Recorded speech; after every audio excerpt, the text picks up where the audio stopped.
আমার ইগলের আমার প্রতীক ছিঁড়েছে। আমার প্রতীককে দেখেন তারা কিভাবে ছিঁড়েছে। ইগলকে এত ভয়। রাজশাহীর প্রশাসন একটা দলের কাছে জিম্মি হয়ে গেছে, বিক্রি হয়ে গেছে। প্রশাসন কি ব্যবস্থা নেবে? প্রশাসন তো কোটি কোটি টাকায় বিক্রি হয়ে গেছে। আমার যারা ক্যান্ডিডেট তাদের এমন এমন জিনিস আমার কাছে এভিডেন্স হিসেবে আছে, আমি এগুলো ব্যক্তিগতভাবে আমি চাইলে ধুয়ে দিতে পারি, উলঙ্গ করে দিতে পারি। তাই প্রতিহিংসার রাজনীতি করছেন যারা, আমার ব্যানার ছিঁড়ছেন যারা, আমার নারী কর্মীদেরকে হেনস্থা করছেন, তাদের পলিটিক্স রাজশাহীতে থাকবে না। আমি শতবার বলবো রাজশাহীর প্রশাসন বিক্রি হয়ে গেছে। কারণ এই রাজশাহী শহরে আপনারা জানেন যে অনেক ব্যানার, অনেক দলের অনেক ব্যানার লাগানো আছে, আমারও লাগানো আছে। গত মঙ্গলবার থেকে, মঙ্গলবারে মতিহারে ব্যানার ছিঁড়েছে, গতকালকে ব্যানার ছিঁড়েছে তালাইমারি থেকে পঞ্চবটি এলাকা পর্যন্ত যতগুলো ব্যানার আছে সব ব্যানারে ব্লেড মেরেছে। আজকে দেখেন এই যে ব্যানার, এগুলো দেখেন আপনারা, এই যে দেখেন ইগলের, আমার প্রতীক ইগল প্রতীক সমৃদ্ধ যে ব্যানার, এই ব্যানারগুলো তারা কিভাবে ছিঁড়েছে। এখন আমি এটা কন্টিনিউয়াসলি প্রশাসনকে, রাজশাহীর একদম সর্বোচ্চ লেভেলের প্রশাসন, গোয়েন্দা সংস্থা সহ সবাইকে জানাচ্ছি, কিন্তু প্রশাসন কোনোটি মানে প্রশাসনের পক্ষ থেকে বিন্দুমাত্র কোনো ব্যবস্থা নেওয়া হচ্ছে না। এটা একদম ওপেন প্লেস, এই ওপেন প্লেসে ক্লোজ সার্কিট ক্যামেরা আছে, সব জায়গায় ক্লোজ সার্কিট ক্যামেরা আছে, কিন্তু প্রশাসন কোনো ব্যবস্থা নিচ্ছে না। কারা ব্যানারগুলো ছিঁড়ছে এটা এখন পর্যন্ত তারা ব্যবস্থা নিচ্ছে না।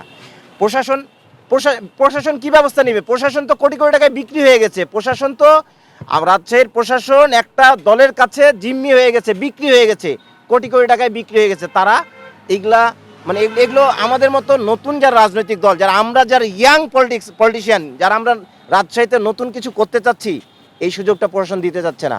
এবং রাজনৈতিক দল যারা, তারা আমাকে ভয় পাচ্ছে। আমার মতো একটা নতুন ক্যান্ডিডেটকে এই ব্যানার ছেঁড়ার মানে বুঝতেছেন আপনারা? আমার প্রতীক ছিঁড়েছে। আমার প্রতীককে দেখেন তারা কিভাবে ছিঁড়েছে। ইগলকে এত ভয়। জুলাই বিপ্লবের পরে এইসব চলবে না।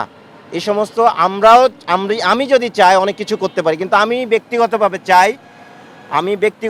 চাই যে আমরা নিউ জেনারেশন, আমরা সবসময় পজিটিভ পলিটিক্সটা করব। আমি পলিসি ডিবেট করতে চাই। রাজশাহীতে এমন কোনো ক্যান্ডিডেট নাই, যে কজন ক্যান্ডিডেট আছে যে পলিসি ডিবেট আমাকে ওভারটেক করে যাবে। আমি ডায়লগ বলেছি, আমি আপনাদের মাধ্যমে আবারও বলছি যে আমি রাজশাহীর যে সমস্ত ক্যান্ডিডেট আছে তাদের সাথে এক টেবিলে বসে পলিসি ডিবেট করতে চাই। তারা যদি আমার প্রশ্নের উত্তর দিতে পারে, তাহলে আমি কি করব তখন দেখব। তাদের তো এরকম কোনো প্ল্যান নাই। আমি কি বলবো আপনাদেরকে, মানে আমার যারা ক্যান্ডিডেট তাদের এমন এমন জিনিস আমার কাছে এভিডেন্স হিসেবে আছে, আমি এগুলো ব্যক্তিগতভাবে আমি চাইলে ধুয়ে দিতে পারি, উলঙ্গ করে দিতে পারি। তা আমরা সবসময় যারা ইয়াং পলিটিশিয়ান, আমরা পজিটিভ পলিটিক্সটা করতে চাই।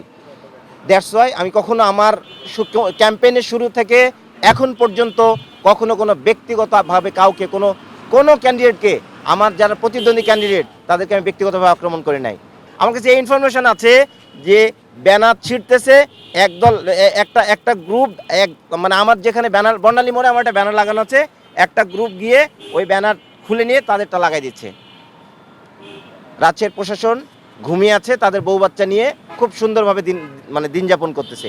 এটা তো কোনো ফেয়ার পলিটিক্স, এটা তো কোনো সুষ্ঠু যে হওয়ার কথা। আমরা রাজশাহী শহরের যে আগের যে ইমেজটা আছে সেটা ক্রমেই নষ্ট হয়ে যাচ্ছে। আমার কাছে মনে হচ্ছে না যে রাজশাহীতে সুষ্ঠু নির্বাচনের পরিবেশ আছে, এবং নির্বাচনী কর্মকর্তা যারা আছে সহ পুলিশ প্রশাসন যারা আছে তারা কেউ নিরপেক্ষ নাই। আমি লাস্ট 3 ডেজ কন্টিনিউয়াসলি তাদের সাথে যোগাযোগ করছি যে ভাই আমার এগুলো ব্যানার ছিঁড়ছে, আপনারা স্টেপ নেন। এখন পর্যন্ত কেউ ফোন করে বলে না যে ভাই আমরা এই ব্যবস্থাটা নিয়েছি। আপনাদের মাধ্যমে রাজশাহীবাসীকে জানাতে চাই যে আমার মতো নতুন একটা ক্যান্ডিডেট, ইয়াং ক্যান্ডিডেটকে যারা ভয় পাচ্ছেন, যারা এই প্রতিহিংসার রাজনীতি করছেন, যারা আমার ব্যানার ছিঁড়ছেন, যারা আমার নারী কর্মীদেরকে হেনস্থা করছেন, তাদের পলিটিক্স রাজশাহীতে থাকবে না। জুলাই বিপ্লবের পরে এই সমস্ত কোনো নোংরা পলিটিক্স রাজশাহীতে আর হবে না। রাজশাহীর মানুষ মেনে নেবে না। আমাদেরও ধৈর্য আছে, আমাদের ধৈর্যের সীমা ক্রস করে গেলে আমরাও তখন আর ক্ষান্ত থাকবো না। রাজশাহী শহরের এই ওপেন প্লেসে ব্যানার ছিঁড়ছে, ওপেন প্লেসে একদম এই জায়গায় ব্যানার লাগানো আছে। এখানে কি প্রশাসন চাইলে এটা বার করতে পারে না? কতক্ষণ সময় লাগে এই ব্যানারটা ছিঁড়ছে, যে কতক্ষণ সময় লাগে? আপাতত এতটুকু জেনে রাখেন যে রাজ্যের প্রশাসন বিক্রি হয়ে গেছে, এই ইনফরমেশন আছে আমার কাছে। বারবার না, আমি শতবার বলবো রাজ্যের প্রশাসন বিক্রি হয়ে গেছে। কারণ আমার মতো একটা ক্যান্ডিডেটকে যারা ভয় পাচ্ছে, তারা সেই গ্রুপটা ব্যানার ছিঁড়ছে, প্রশাসন এটা মানে 1 ঘন্টা লাগবে না এটা আইডেন্টিফাই করতে যে এই ব্যানারটা ছিঁড়েছে, কে কে কে ছিঁড়েছে, কারা কারা জড়িত, কোন গ্রুপ জড়িত, কোন দল জড়িত। আমি প্রশাসনের ইচ অ্যান্ড এভরি ওয়ান। আচ্ছা ভাই, এই যে প্রশাসন এই ব্যানার ছিঁড়েছে, এর থেকে তো বড় এভিডেন্স কিছু নাই। এটার পরে আর মনে হয় না যে লিখিত এভিডেন্স দিয়েছে। আজকে একটা জায়গায় আমার ব্যানার ছিল, ওইখানে প্রিন্টিং, নিচে প্রিন্টিং কত সংখ্যা করেছি, কোথা থেকে প্রিন্ট করেছি, এই ইনফরমেশনটা ছিল না। এর জন্য আজকে আমাকে জরিমানা করছে, এর জন্য জরিমানা করতেছে। কিন্তু আমার যে ব্যানার ছিঁড়তেছে এই ব্যাপারে প্রশাসন নিশ্চুপ।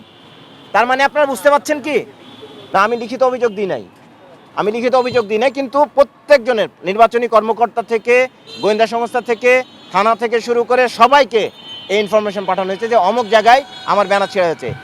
এখন আমি আইনের লোক, আমিও এই পেশার সাথে যুক্ত। এখন ব্যাপারটা হচ্ছে যে এর থেকে বড় এভিডেন্স আর দরকার নাই তো ভাই। আমার তো হ্যাঁ, সংবাদ সম্মেলনের পরে আমি অভিযোগ করব। আমার যদি প্রয়োজন হয় লিখিত জবাব, যেখানে লিখিতভাবে যদি কোথাও কোনো অ্যাপ্লিকেশন দেওয়া লাগে আমি দিব। আমি সংবাদ সম্মেলনের পরেই আমি এটা দিব। আমি জাস্ট ঢাকার বাইরে ছিলাম, আমি নেমেই জাস্ট আপনাদেরকে ইনফর্ম করছি। আপনাদেরকে অসংখ্য ধন্যবাদ।